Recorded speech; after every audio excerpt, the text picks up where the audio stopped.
You're listening to the Cyberwire Network, powered by N2K.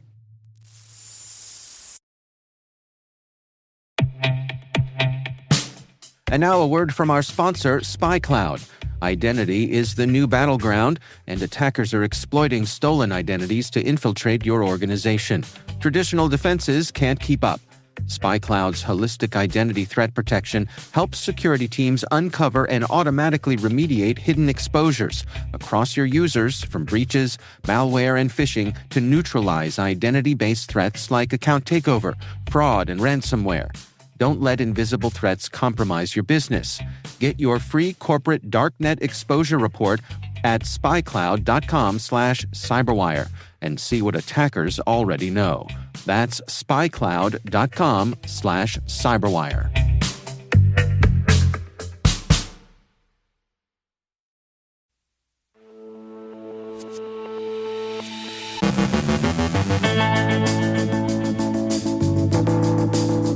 A joint advisory warns of Fancy Bear targeting Western logistics and technology firms. A nonprofit hospital network in Ohio suffers a disruptive ransomware attack. The Consumer Financial Protection Bureau drops plans to subject data brokers to tighter regulations. KrebsOnSecurity and Google block a record-breaking DDoS attack. A phishing campaign rerouted employee paychecks. Atlassian patches multiple high-severity vulnerabilities. A Wisconsin telecom provider confirms a cyber attack caused a week-long outage. VMware issues a security advisory addressing multiple high-risk vulnerabilities. Prosecutors say a 19-year-old student from Massachusetts will plead guilty to hacking PowerSchool. Our guest is Rob Allen, Chief Product Officer at ThreatLocker, discussing deliberate simplicity of fundamental controls around zero trust. And oversharing your call location data.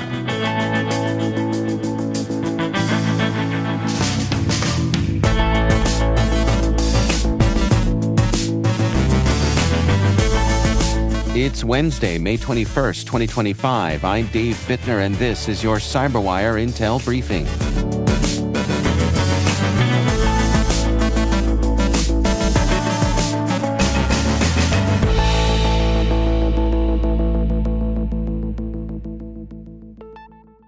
Thanks for joining us here today. It's great, as always, to have you with us. A joint cybersecurity advisory from the U.S. and allied agencies warns of ongoing cyber espionage by Russia's GRU unit 26165, also known as APT-28 or Fancy Bear, targeting Western logistics and technology firms, especially those supporting Ukraine.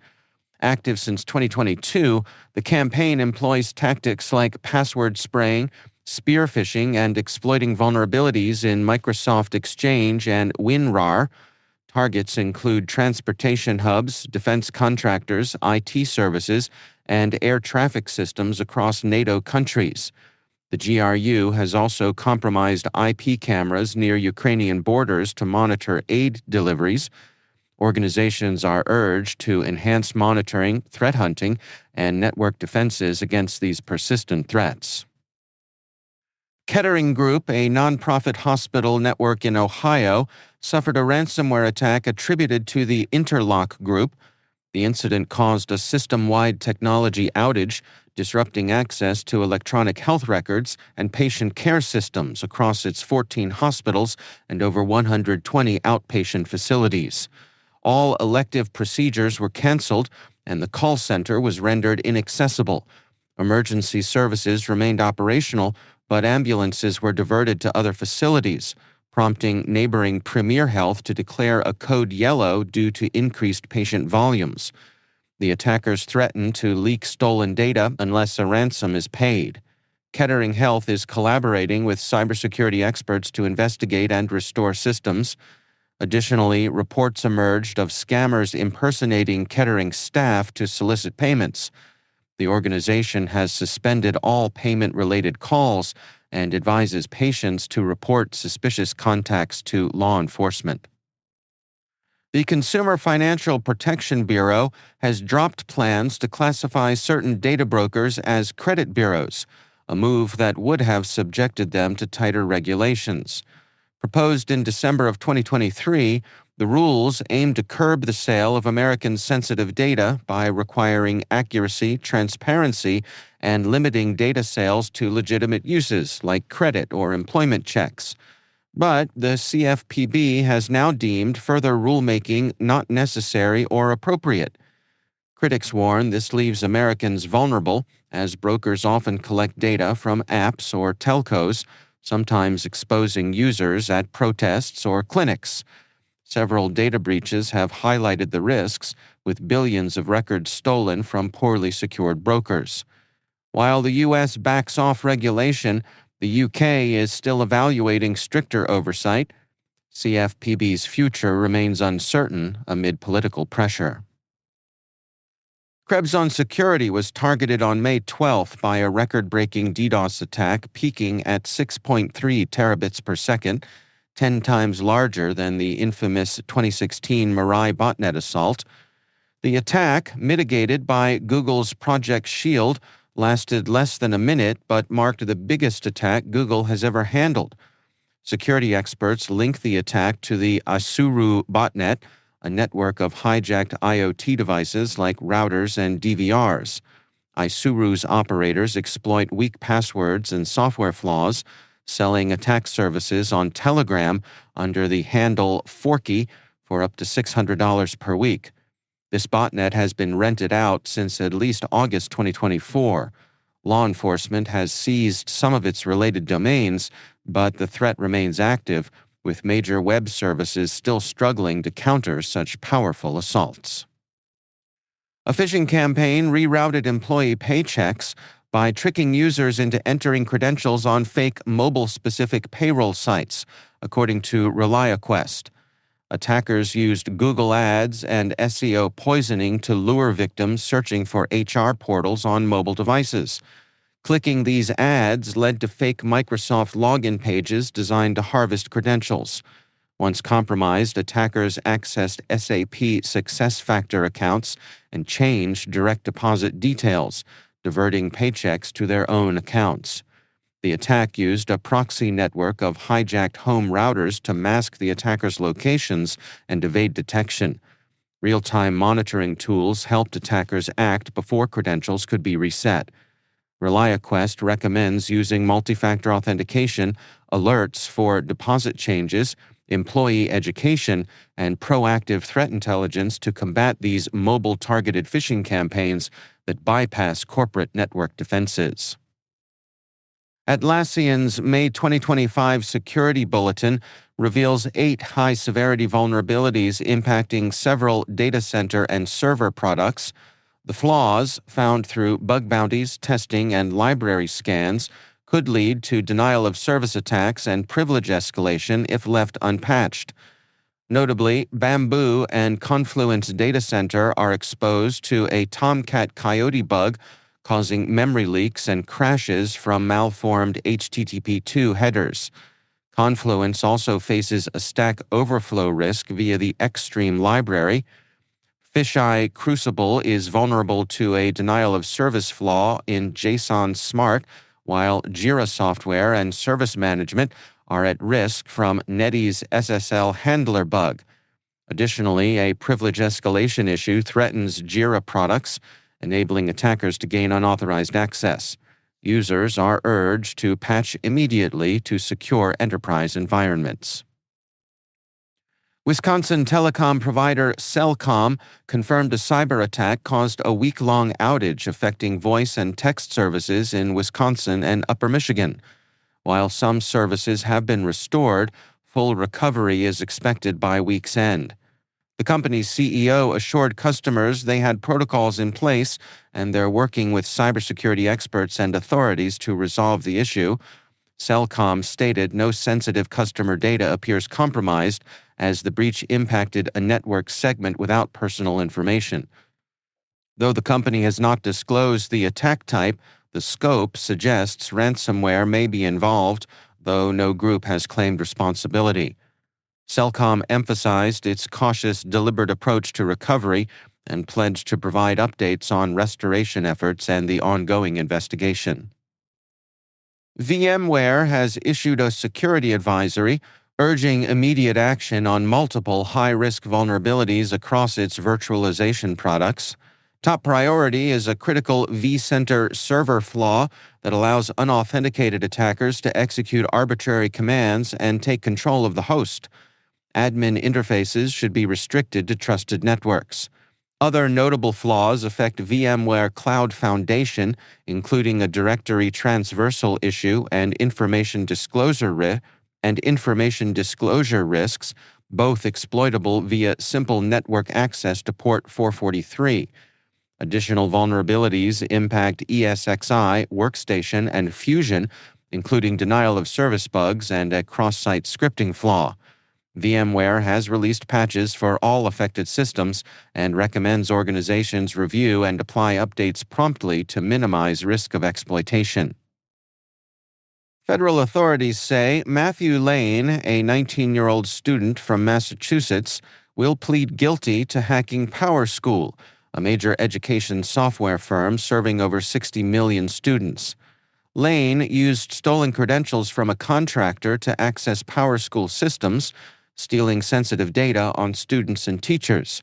He then issued a ransom demand in December, threatening to leak the data unless paid nearly $2.9 million in Bitcoin. PowerSchool confirmed it paid, though the amount remains undisclosed. Lane, linked to the Shiny Hunters hacking group, is also accused of trying to extort a telecom company. He will plead guilty to charges including unauthorized access to protected computers and aggravated identity theft. Federal prosecutors call it a significant win in what may be the largest breach of U.S. school children's data to date.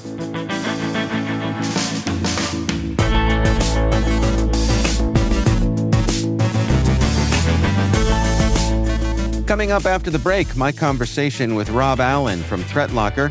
We're discussing deliberate simplicity of fundamental controls around zero trust and oversharing your call location data. Stick around.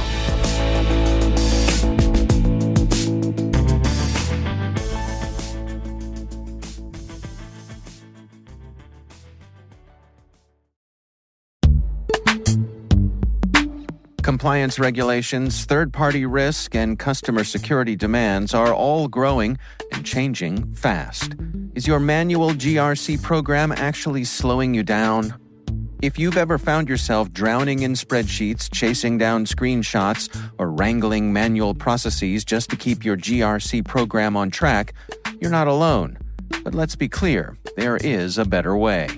Vanta's trust management platform takes the headache out of governance, risk, and compliance. It automates the essentials, from internal and third-party risk to consumer trust, making your security posture stronger, yes, even helping to drive revenue. And this isn't just nice to have. According to a recent analysis from IDC, teams using Vanta saw a 129% boost in productivity. That's not a typo, that's real impact. So, if you're ready to trade in chaos for clarity, check out Vanta and bring some serious efficiency to your GRC game. Vanta, GRC, how much easier trust can be. Get started at vanta.com/cyber.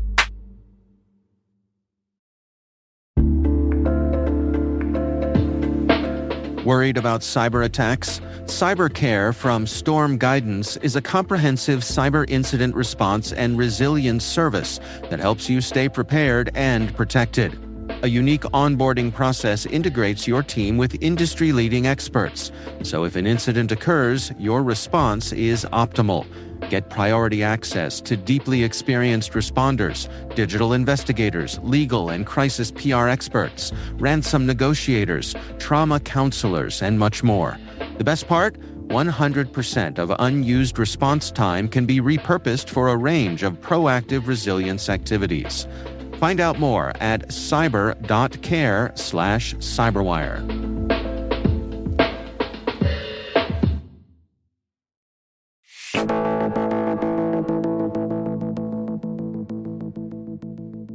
Rob Allen is Chief Product Officer at ThreatLocker. I recently caught up with him at the RSAC conference for a sponsored Industry Voices segment discussing deliberate simplicity of fundamental controls around zero trust. We are continuing with our conversations here at RSAC 2025, and I am pleased to be joined by Rob Allen. He is Chief Product Officer at ThreatLocker. Rob, welcome. Thank you. It's good to be here.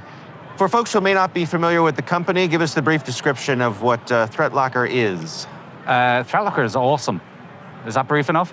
Oh, you want? Okay. Thanks for joining us here today. Thank you. So ThreatLocker is it's an endpoint protection platform, zero trust focus, so deny by default, basically. So it's a slightly different approach to most cybersecurity, which is typically reactive, just waiting for something bad to happen, basically, or some indication of bad things happening. We are more proactive, so we're more about stopping it happening than responding to it happening. There's a lot of different ways we do that. So we start with allow listing, so just allowing what needs to run, and we've got ring fencing and lots of really cool stuff, but it's all based around that principle of deny by default, permit by exception. So rather than letting everything happen except what we know to be bad, we only allow what's required. Can we talk about the challenge with endpoint protection of lateral movement and protecting against that? Sure. Well, I mean, there's a couple of different types of lateral movement. There's lateral movement between programs on an endpoint, because very often a lot of these breaches start with, for example, something like Outlook calling something like PowerShell. Now, in reality, in most environments, there's no reason for Outlook to call PowerShell. But someone in their infinite knowledge and wisdom in Microsoft decided one day, hey, it'd be really cool if we'd make this possible. Now it's being exploited. So we can control that lateral movement between applications, but we can also control lateral movement across the network, because that's another huge problem. So once one machine gets compromised, typically it doesn't take them very long to move to another machine or to another machine or to another machine, and eventually they get to something that's really important.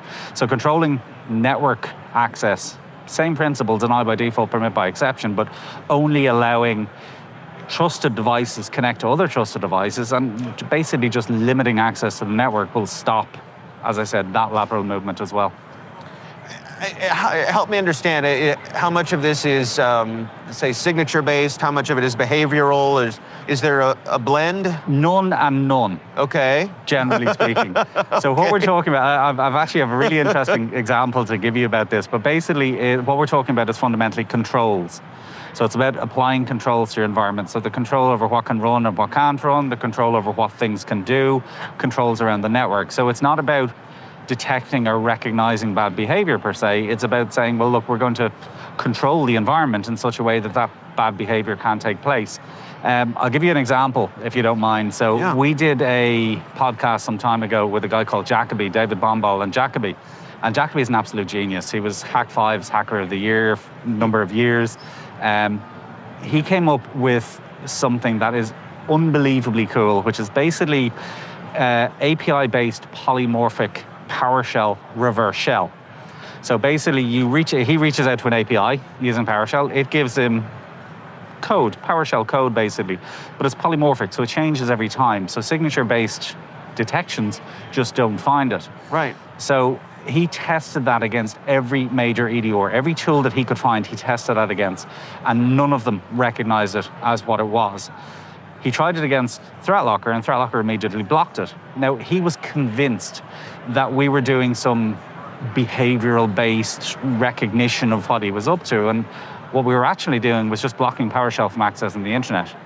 So it was a really simple, basic control that solved a very advanced, complex, quite frankly, brilliant exploit. So that might explain it somewhat better. So we're not about behavior. We don't care what the behavior is. We care about applying controls to the environment in such a way that it can't be. So is it fair to say that a deliberate simplicity to the approach? Absolutely. And the beauty about that simple approach is that you don't need to know everything that's bad, because if you block everything, then you're going to block all the bad stuff. You're also going to block good stuff that could be misused, and that's something else that people need to consider, is things like WinRAR, for example. I mean, WinRAR has all of the characteristics of ransomware. You can encrypt data, you can transfer data, and you can delete data, all with one convenient program that is not in itself malicious. things like PuTTY. We've seen PuTTY being used for data exfiltration. Now again, PuTTY is not a bad program, it's not a bad application, but can it be used for bad purposes? Absolutely it can. So the beauty about the deny by default approach is you don't need to know all of the bad things, you don't need to know all of the exploitable things, you just need to allow what's required and block everything else. It's so simple. But once you actually get your head around it, it's like, well, why isn't everybody doing this? Well, so how do you do the things you need to do and at the same time not introduce undue friction? Because in reality, the vast majority of users do the same things in the same way with the same software every single day.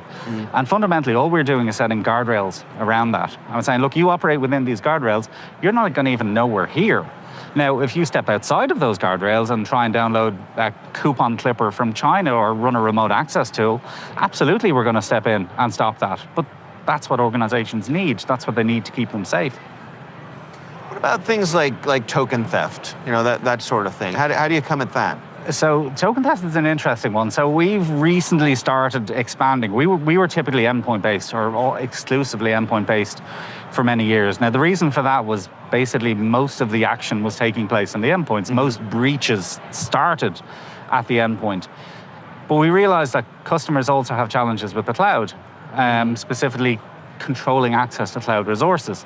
So what we did for that is we have, and it comes back to this idea of deny by default, permit by exception. So Microsoft actually have some quite advanced conditional access functionality in Office 365, for example.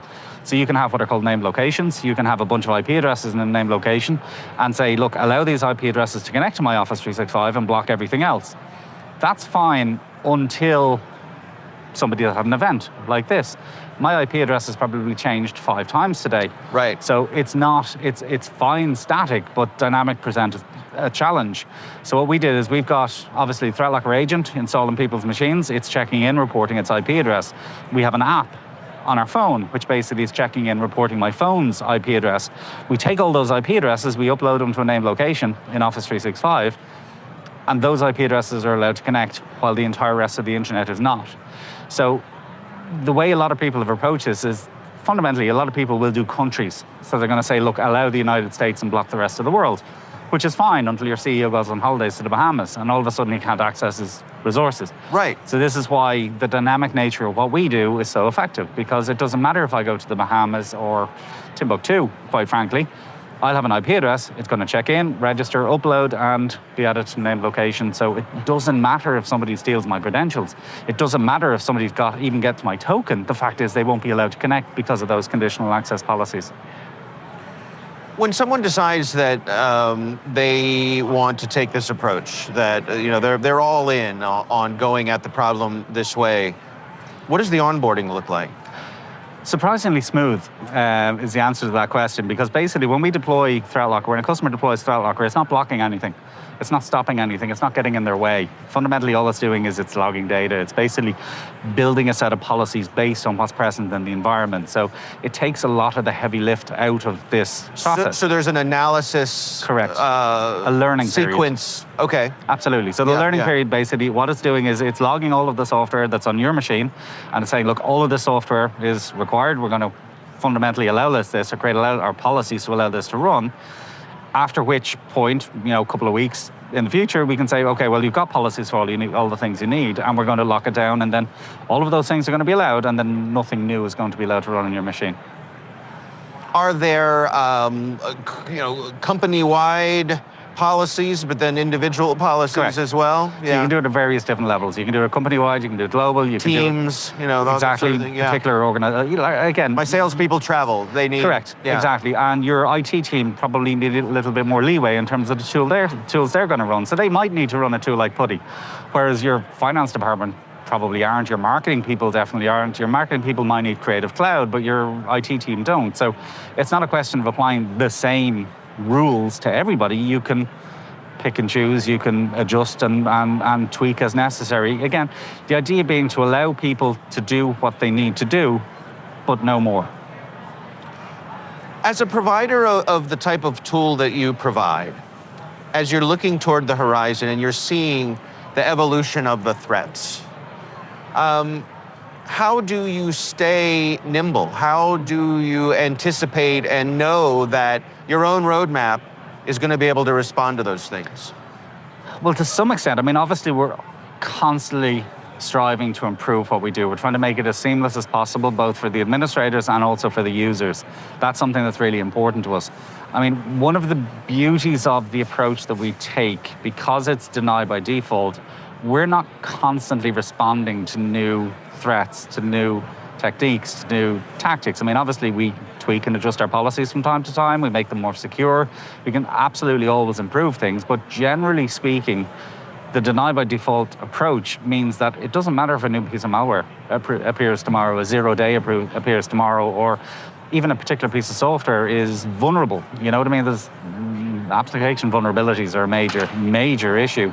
But you have to consider with the likes of application vulnerabilities is, well, what's the next thing that will typically happen if a vulnerable application is exploited?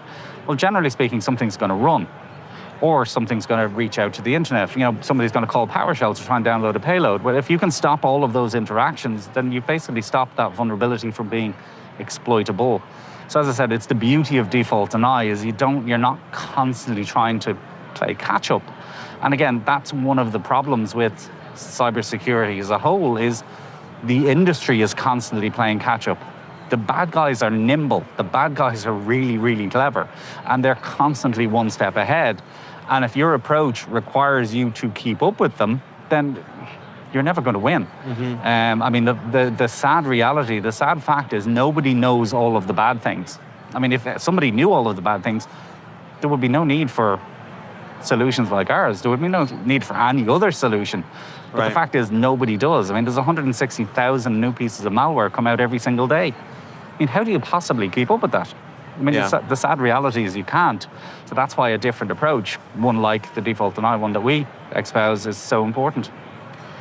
There's been a lot of talk, I think, particularly this year about consolidation. And we hear from CISOs all the time that how do I keep track of all these different tools? What I really want is, you know, to bring me a platform one platform that'll do everything. Absolutely. From your point of view as a provider, how do you approach playing well with others? Well, one of the ways that we try and solve that problem for people is we try and solve as many of the problems as we can within one portal, one agent, one product, one thing to understand, one bill to pay fundamentally. So as well as the allow listing, ring fencing, network control stuff I mentioned, we do have detection capabilities. This is another product we do. We've recently introduced web control. So basically web filtering. We've introduced patch management, a very unique take, a unique approach to patch management. So these are all boxes that we can tick for organizations without them having to go out and buy third-party tools or have another portal to manage or another agent to install in the machine. Because it is one thing that we hear loud and clear is I've got too many agents on my machine. I've got my antivirus, I've got my EDR, I've got my this thing, I've got my patch management, I've got that thing, I've got web control, I've got 8 different agents running my computer. The fan is always spinning. The fan is almost spinning. So there's a huge amount of value in just giving them one agent, one portal to manage, one product to understand, one thing to get trained up on. And you don't need to manage all of these other tools. So that is something we're acutely aware of and trying to solve in that fashion by building solutions ourselves. Yeah.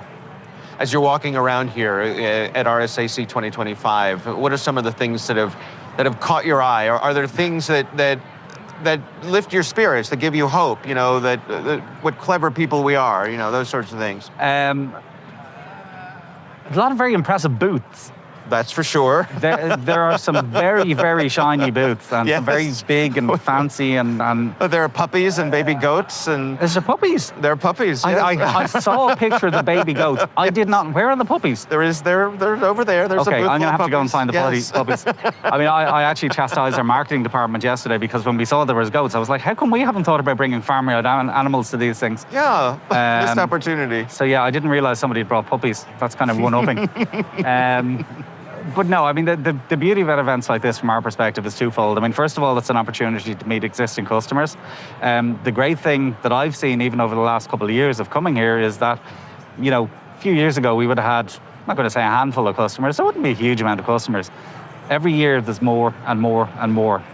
They come up, they say hello, you know, tell us about their experience, and it's phenomenal feedback. I mean, face-to-face like that, it's a brilliant opportunity to connect with existing customers. But obviously, it's also an opportunity to tell people about what we do, tell people about why we do it, explain. I mean, I had somebody come up to me yesterday, and they were talking about allow listing, and they're saying, we're looking at this other allow listing solution. Tell me why you're better. And we have, and I actually don't have it here, I'd love to show you, but we've got rubber duckies that do data exfiltration. We've got rubber duckies that do screen captures and upload them to a C2 server. We've got a whole pile of different stuff. So I was able to show them in person 3 different attacks, all perpetrated using PowerShell, none of which were detected as being bad, all of which were extremely scary.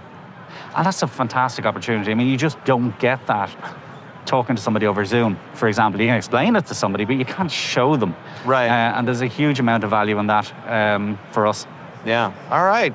Well, Rob Allen is Chief Product Officer with ThreatLocker. Rob, thanks so much for joining us. No worries. Yeah. Pleasure. Thank you very much. That's Rob Allen, Chief Product Officer at ThreatLocker.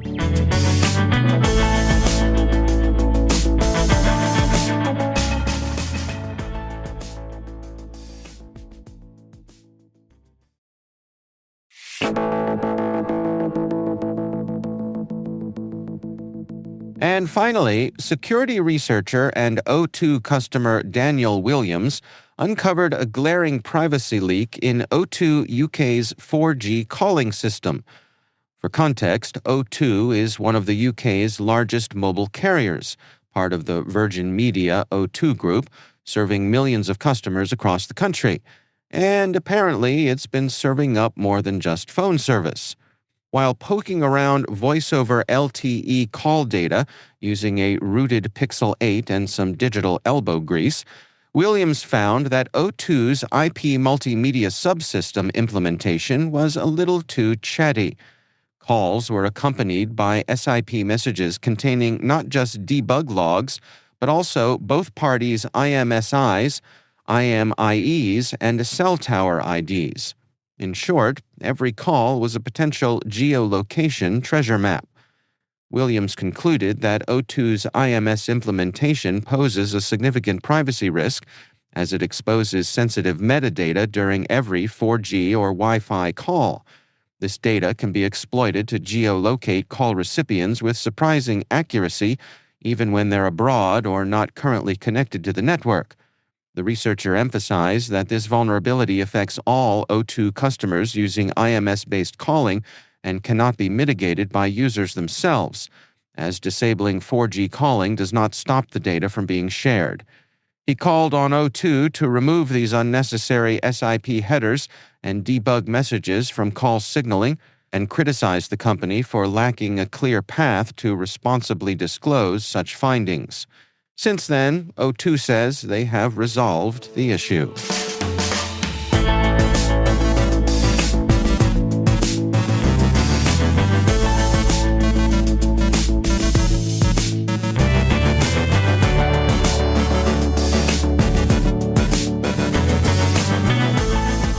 And that's the Cyberwire. For links to all of today's stories, check out our daily briefing at thecyberwire.com. N2K's senior producer is Alice Carruth. Our Cyberwire producer is Liz Stokes. We're mixed by Trey Hester with original music and sound design by Elliot Peltzman. Our executive producer is Jennifer Iben. Peter Kilpie is our publisher, and I'm Dave Bittner. Thanks for listening. We'll see you back here tomorrow.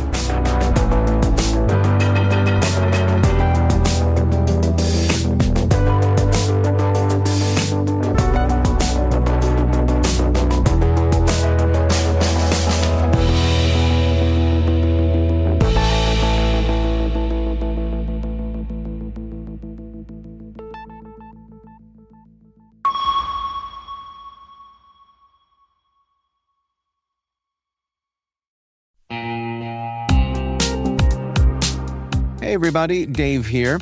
I've talked about Delete Me before, and I'm still using it because it still works. It's been a few months now, and I'm just as impressed today as I was when I signed up.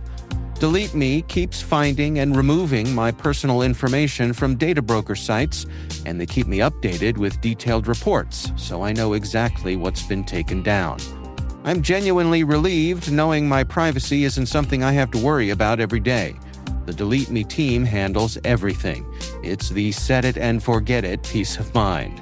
And it's not just for individuals. Delete Me also offers solutions for businesses, helping companies protect their employees' personal information and reduce exposure to social engineering and phishing threats. And right now, our listeners get a special deal, 20% off your Delete Me plan. Just go to joindeleteme.com/N2K and use promo code N2K at checkout. That's joindeleteme.com/N2K, code N2K.